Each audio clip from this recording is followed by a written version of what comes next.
আসসালামু আলাইকুম, কেমন আছেন? এই যে আমার সুপার হিরো দাঁড়িয়ে আছে। আমি আপনাদেরকে বলেছি আমার অসহায় পরিবারে এই দুঃখ বেদনা জড়িত যে মানুষগুলা তার পাশে থাকে আমার সুপার হিরো প্রিয় বড় ভাই এমদাদুল হক। আমি আপনাদের কাছে দোয়া চাচ্ছি আমার এই প্রিয় ভাইয়ের জন্য। দোয়া করবেন আল্লাহ যেন ইনাকে সবসময় ভালো রাখে, সুস্থ রাখে।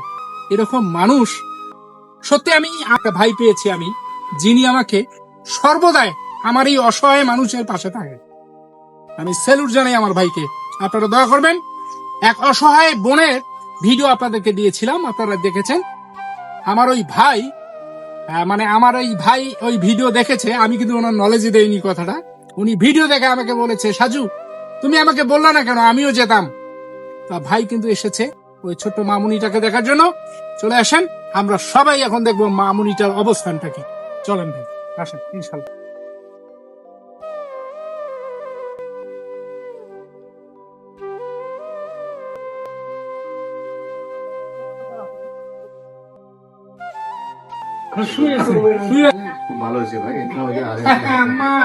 আমি তো বলেছিলাম আমি আবারও আসবো মা, তোমার হাসিটা দেখার জন্য আসলাম মা। এই যে পড়ে আছে বিছানায়, সে এত কষ্ট কিংবা যন্ত্রণাকে উপেক্ষা করে তার মনের মধ্যে এত সুন্দর একটা হাসি তার মুখের মধ্যে। সত্যি অবাক হয়ে যায় আমি, এত কষ্টের মাঝেও সে সুন্দর করে হাসতে জানে।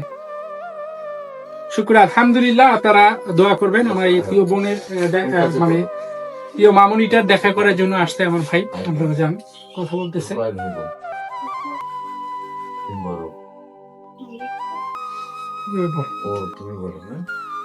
আর ভাই তো আছে সর্বদাই, যেহেতু তোমরা যাচ্ছ বাইরে, যাচ্ছ ঢাকা যাচ্ছ, তো অপারেশনের জন্য আজকে রওনা করবে, আগামীকাল রওনা করবে ঢাকার উদ্দেশ্যে। আপনারা দোয়া করবেন অপারেশন যেন সাকসেসফুল হয়, সে যেন সুস্থ হয়ে যায়, সুস্থ হয়ে আমাদের মাঝে ফিরে এসে তার যে স্বপ্নটা আছে সেই স্বপ্নটাকে যেন সে বাস্তবায়ন করতে পারে।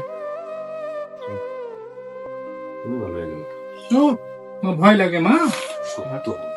আমি বলেছি একটা মানুষের সবচেয়ে বেশি জরুরি হচ্ছে তার মনোবল। হ্যাঁ, সবসময় সাহস। এই যে আপনি ফোন করে তোমার জন্য হাজার দোয়া থাকলো ইনশাল্লাহ। এবং আমার অডিয়েন্স যারা দেখতেছে তারাও তোমার জন্য দোয়া করেছে, অনেকেই বলেছে। এবং আমি সকলের কাছে দোয়া চাচ্ছি, যেহেতু আগামীকাল মামুনি ঢাকা যাবে, আপনারা অবশ্যই মন খুলে দোয়া করবেন। তুমি শুধু মনোবল, সবার উপরে মানুষ সত্য, তাহার উপরে নাই। আমরা তো সবাই মানুষ ভাই, মনুষ্যত্ব বিবেক প্রতিটা মানুষেরই আছে। যাই হোক, আমার এই ভিডিও এতক্ষণ ধরে ওয়াচ করার জন্য আপনাদেরকে অনেক অনেক শুভেচ্ছা ও ভালোবাসা জানাচ্ছি। যদি ভালো লাগে আমার এই ভিডিও, অবশ্যই লাইক কমেন্ট শেয়ার করে সবাইকে দেখার সুযোগ করে দেবেন। আর এই অসহায় পরিবারে একটু দাঁড়াবেন, অনুরোধ রইল। কমেন্ট বক্সে নাম্বার দেওয়া আছে, আপনারা কথা বলে নেবেন। তো আমাদের জন্য দোয়া করবেন। সকলের সুস্বাস্থ্য কামনা করে আজকের মতো বিদায় নিচ্ছি। ভালো থাকবেন, সুস্থ থাকবেন। আল্লাহ হাফেজ।